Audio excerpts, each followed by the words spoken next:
kullama nadijat juluduhum, ketika kulit mereka gosong, hangus, terbakar, badalna juludan ghairaha, kami ganti dengan kulit yang baru.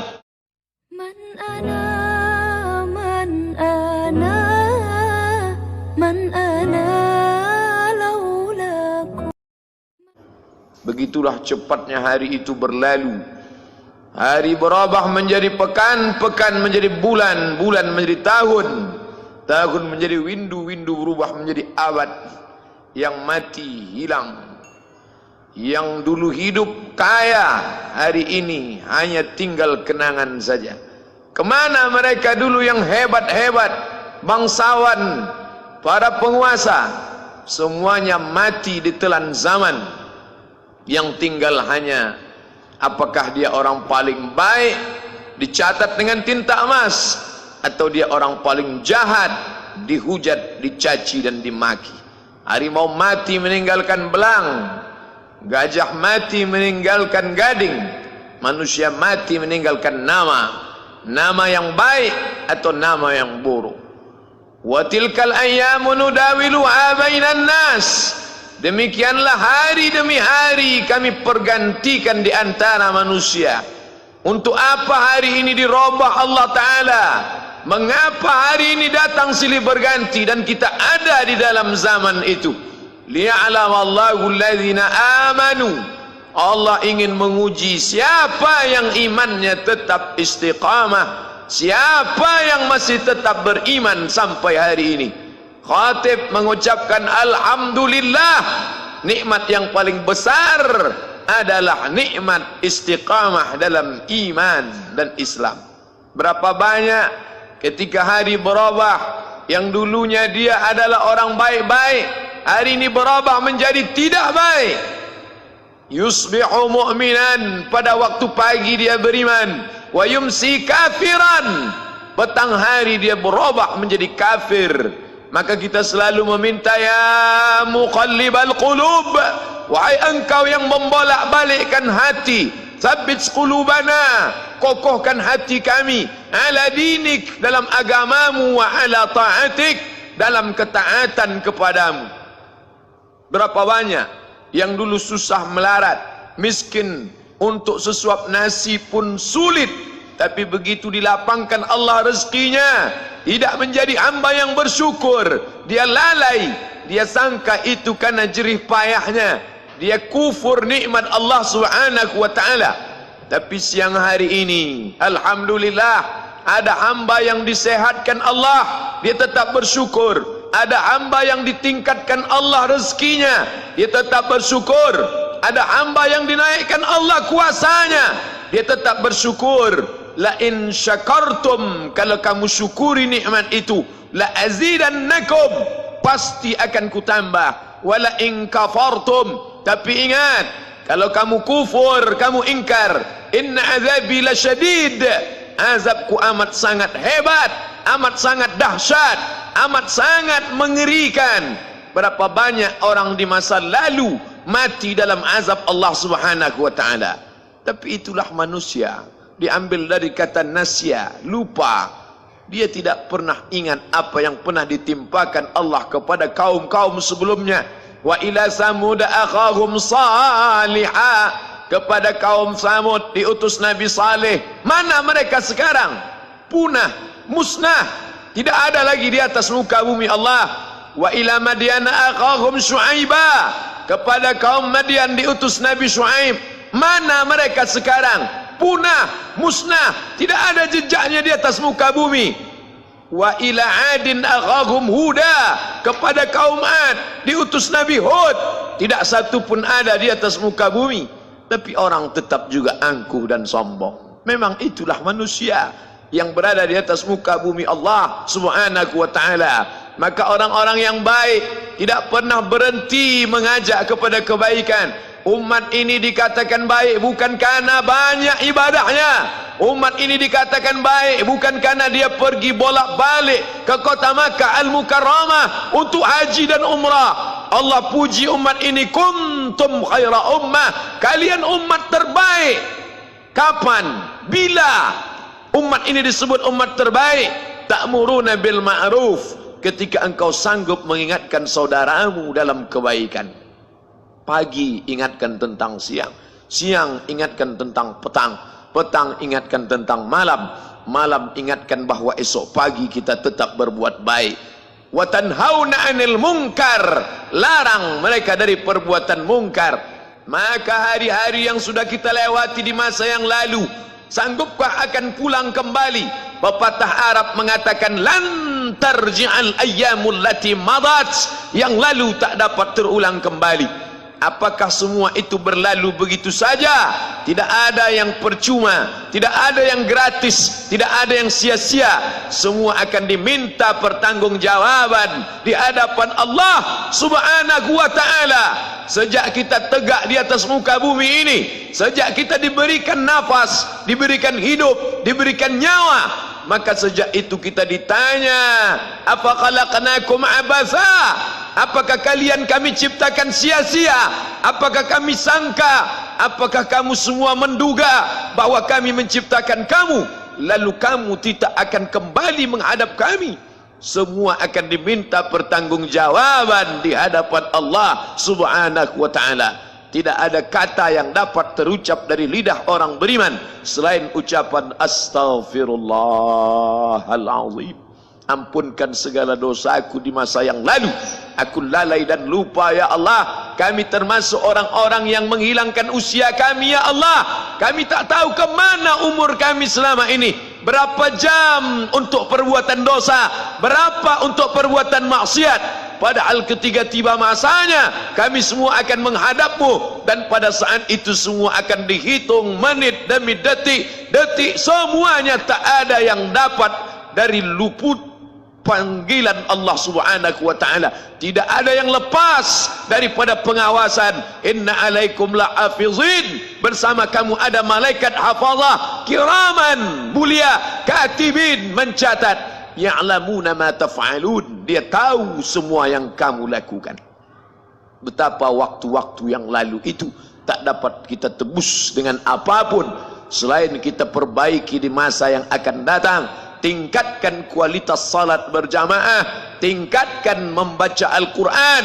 Andai usia kita sudah lanjut, tak dapat kita jemput, maka kita didik anak cucu generasi akan datang menjadi generasi yang Qurani dan Islami.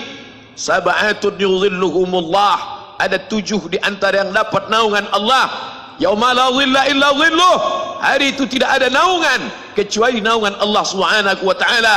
Di antara yang mendapat naungan itu adalah syabun, anak muda, nasya'a fi ibadatillah, anak muda yang tumbuh beribadah kepada Allah Subhanahu wa ta'ala.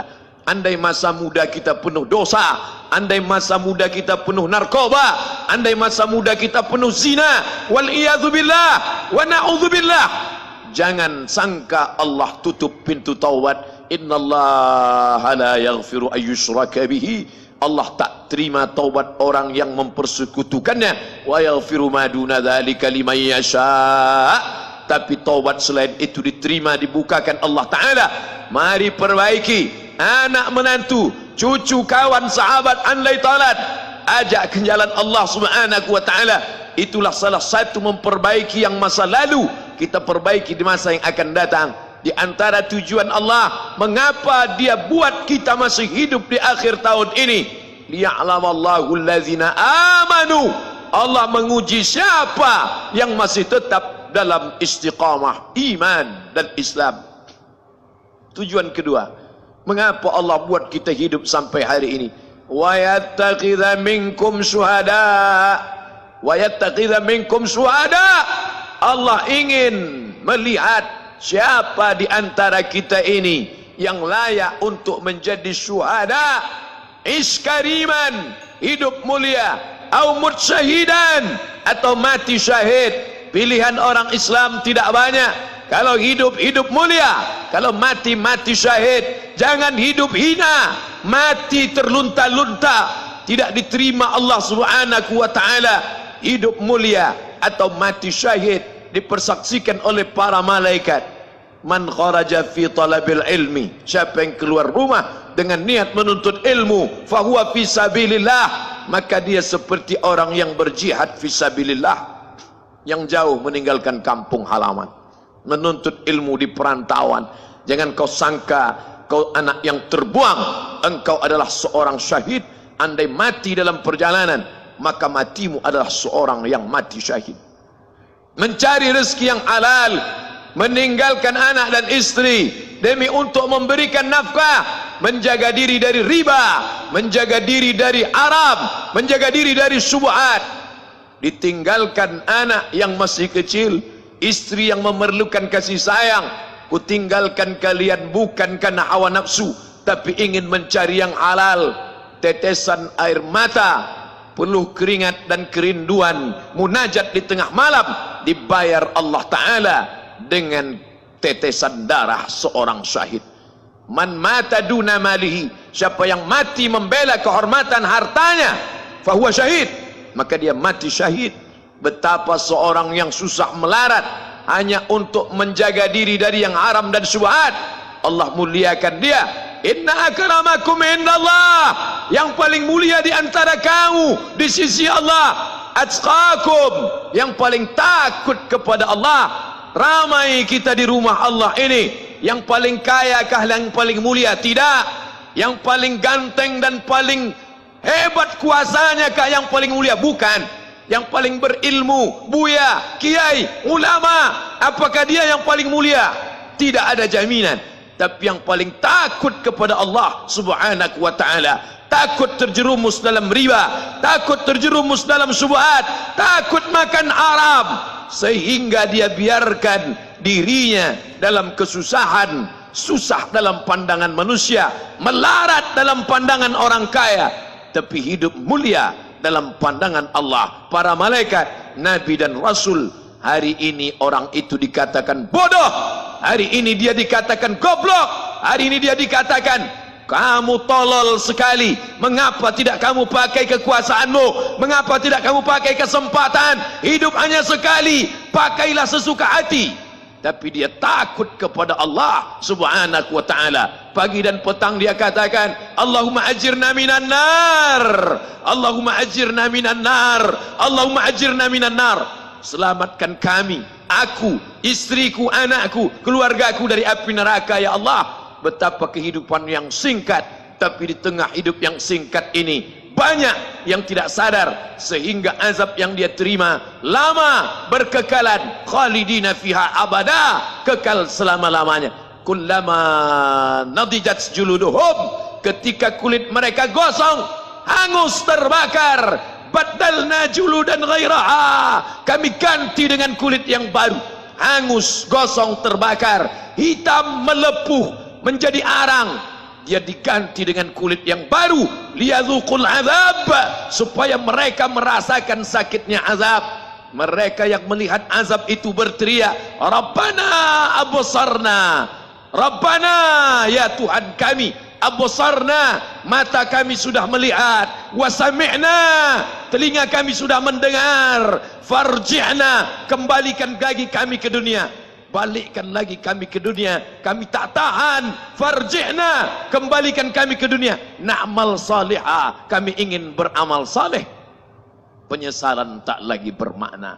Hari itu air mata tak ada gunanya. Hari itu bukan hari berdoa, hari itu bukan hari meminta, hari itu bukan hari munajat, hari itu adalah hari pembalasan. Hadza yaumul hisab, ini hari perhitungan. Segala amal akan dituntut, segala perbuatan akan dibalas. Sebesar apapun perbuatan akan diminta pertanggungjawaban di hadapan Allah Subhanahu wa ta'ala.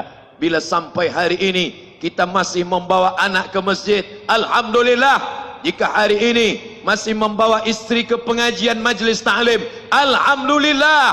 Jika sampai hari ini masih pergi ke rumah yatim, panti jompo, fakir miskin, orang susah, orang tua dan terlunta, masih memberikan sebagian rezeki, iman masih ada di dalam, iman masih ada bersemayam, masih ada ketakutan kepada Allah. Yang paling mengerikan adalah tidak ada lagi rasa takut itu walaupun seujung rambut, tidak tersisa rasa takut itu walaupun sebesar benih padi, tidak ada rasa takut di dalam hati walaupun sebesar tapak kaki semut yang hitam, di atas batu yang besar, di malam yang kelam, di tengah samudera yang luas. Renungkan sejenak wahai saudaraku jamaah Jumat sekalian. Ini penghujung-penghujung tahun. Jangan sampai penghujung tahun ternyata menjadi penghujung usia. Ujung tahun ternyata menjadi akhir umur. Itulah yang akan menjadi azab berkepanjangan. Apa yang akan kita bawa menghadap Allah Subhanahu wa ta'ala? Kuasa akan binasa, harta akan sirna, sahabat akan lari, keluarga pun akan melupakan kita. Yang kekal menolong hanya amal yang pernah dilakukan. Kalau pernah tangan mengusap kepala anak yatim, kalau pernah kaki melangkah ke majlis ta'lim, kalau pernah mata menetes di tengah malam karena terkenang dosa yang begitu banyak, kalau pernah membelikan Quran 1, 2, 3 diberikan ke sekolah, kalau pernah membangunkan masjid, kalau pernah membangunkan anak yang baru saja tertidur tapi kita ingat dia belum salat subuh, kalau pernah menunjuk ajar kenapa tidak pakai jilbab, mengapa keluar malam dengan bukan mahram, kalau pernah mengingatkan sahabat, tetangga, kerabat, itulah yang akan menolong di hadapan Allah pada saat tidak ada yang dapat menolong kecuali pertolongan Allah Subhanahu wa ta'ala. Mari kita renungkan di akhir tahun, mari kita muhasabah diri. Hasibu anfusakum, hitung amalmu qabla an tuhasabu, sebelum Allah dan malaikat menghitungnya. Wazinu, timbang-timbang amalmu qabla an tuzanu, sebelum ditimbang di hadapan Allah. Pengadilan yang paling adil. Hari ini dengan uang yang banyak kita bisa bayar mereka yang menghalalkan yang haram, membela kita. Kita jelas-jelas salah, tapi karena kuasa, karena harta, karena uang kita bisa benar di mata manusia. Tapi sampai masanya yauma la yanfa'u malun, hari itu tak ada guna anak, wala banun, tidak ada guna harta, tidak ada guna anak, illa man atallaha, kecuali orang yang datang menghadap Allah biqalbin salim, dengan hati yang bersih.